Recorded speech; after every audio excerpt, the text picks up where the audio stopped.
कि अहंकार के ऊपर अधिकार की जीत हुई है और महात्मा गांधी के बताए हुए रास्ते पर चलते हुए संसार का सबसे बड़ा आंदोलन जो आज कल कामयाबी की पहली सीढ़ी पर पहुंचा है।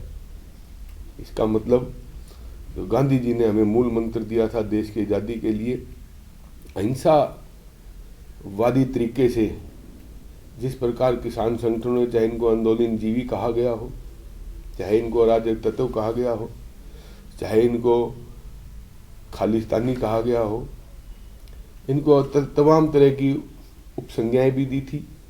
और आज जिस प्रकार से आदरणीय प्रधानमंत्री के मुंह से ये निकला कि आंदोलनकारी किसानों से उन्होंने माफ़ी मांगी है, तो इसका मतलब आंदोलन सही था और किसानों की मांग बिल्कुल जायज़ थी।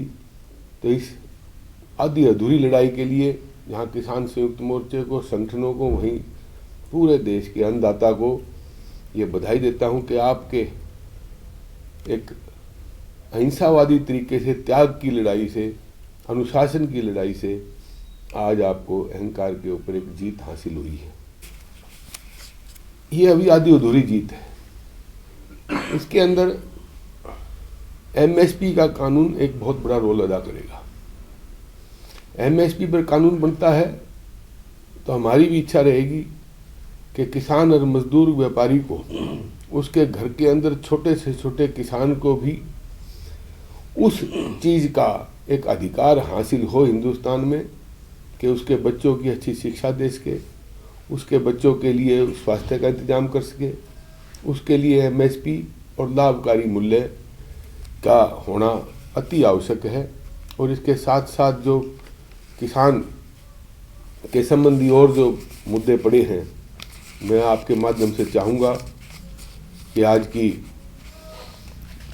चाहे हरियाणा के अंदर भाजपा जजपा संगठन की सरकार हो, चाहे केंद्र के अंदर भारतीय जनता पार्टी सरकार हो, जो देश के ऊपर आने वाले इलेक्ट्रिसिटी रेगुलेटरी बिल वगैरह हैं, चाहे सीड एक्ट है, इस किस्म के जो आप लाना चाह रहे हैं, उनको भी अब आप एक सोच करके कि इस देश के अंदर लोगों को हमें एक दिशा देनी है, उनके जीवन को सुधारना है, तो उनके ऊपर भी विचार करें।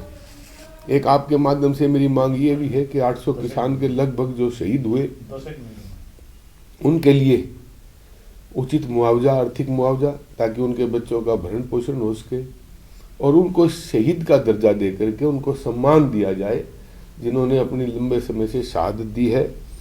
और साथियों, आज इसके साथ साथ मांग मेरी ये भी है कि हरियाणा के अंदर जिस प्रकार से बलपूर्वक लाठी चार्ज किया गया, जिन अधिकारियों ने लाठी चार्ज किया, उनके ऊपर खामियां निकाल करके उनकी कमी को उजागर जो किया गया है, उनके ऊपर कानूनी कार्रवाई की जाए, ताकि आगे आने वाले भविष्य में शांतिपूर्ण आंदोलन जो कोई भी वर्ग कर रहा हो उसके ऊपर अत्याचार न करें।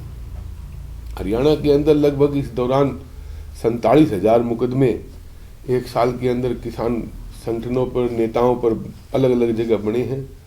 और दिल्ली के अंदर जो मुकदमे बने थे वे भी पेंडिंग हैं। तो आपके माध्यम से ये भी मेरी एक मांग है कि उन मुकदमों को भी वापस ले करके और तमाम संगठनों को उचित एक आर्थिक सहायता दे करके उनको राजी राजी करके इस देश की अर्थव्यवस्था को आगे बढ़ाने के लिए आप एमएसपी का कानून बनाएं। एमएसपी के कानून के ऊपर एक बहुत बड़ा गेम चेंज होगा। आज मैं दावा करता हूं कि अगर एमएसपी पर कानून बन जाए तो हिंदुस्तान की अर्थव्यवस्था 15% जीडीपी पर जाके खड़ी होगी। इसका एक सीधा सीधा उदाहरण है। जब किसान के पास ज़्यादा पैसा आएगा, मजदूर के पास पैसा आएगा, वो घूम के मार्केट में आएगा। और जब जीडीपी 15% उसी दिन होनी शुरू हो जाएगी जिस दिन आप एमएसपी पर कानून बनाकर इस किसान वर्ग को राहत देंगे। किसान के साथ साथ व्यापारी, मजदूर को अपने आप राहत मिलेगी।